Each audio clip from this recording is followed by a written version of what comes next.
everybody.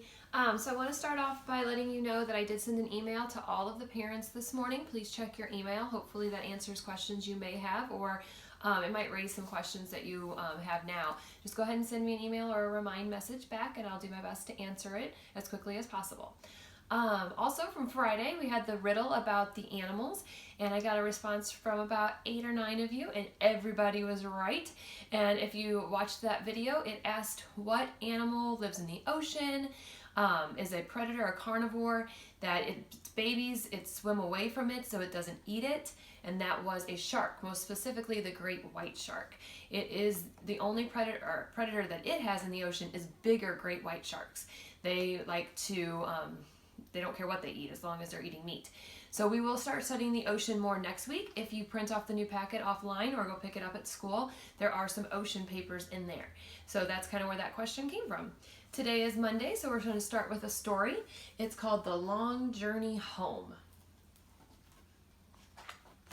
Our story is by David Bedford, and the pictures are by Penny Ives. Dixie woke up. What was that noise? There was something crying. Meow, meow. So he crept through the hole in the fence to see who it was. Behind the fence, he found a kitten.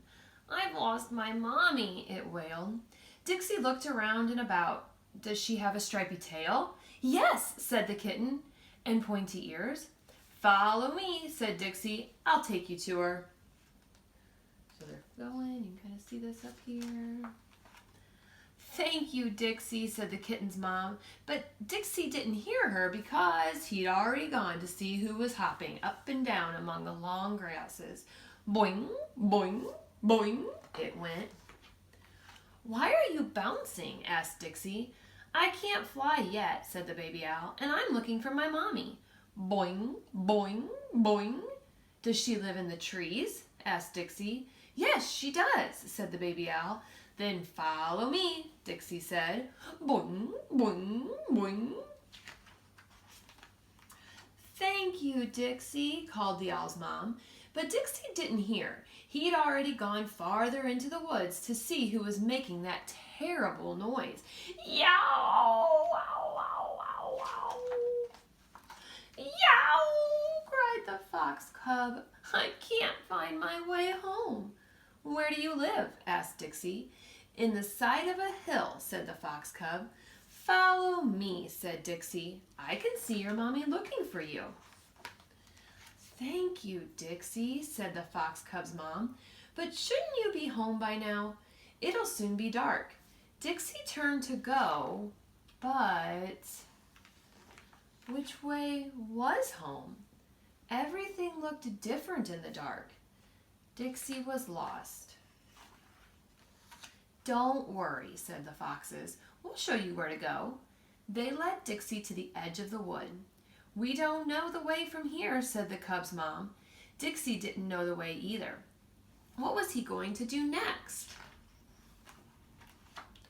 Look, Dixie, I can fly now, called the baby owl. Follow us.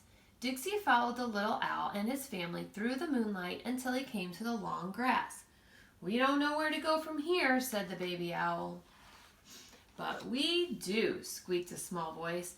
Come with us. Dixie followed the kitten and his mom through the tunnels in the grass until he knew exactly where he was. There was the hole in the fence, and there, on the other side, someone was waiting for him. I've been looking for you everywhere, said Dixie's mom. You shouldn't have gone out on your own in the dark. You could have got lost. Okay, so we had some habitats in that story. We had the cats living in one place, the owls living in the trees, the foxes living in the hillside in their burrow, and then Dixie, of course, lived in a backyard. He was a pet. So that book kind of connected to what we talked about last week. We're going to be doing some writing this week, so be prepared tomorrow maybe to have a pencil, your journal, or just a notebook or a piece of paper available and ready for that video. See you later. Bye.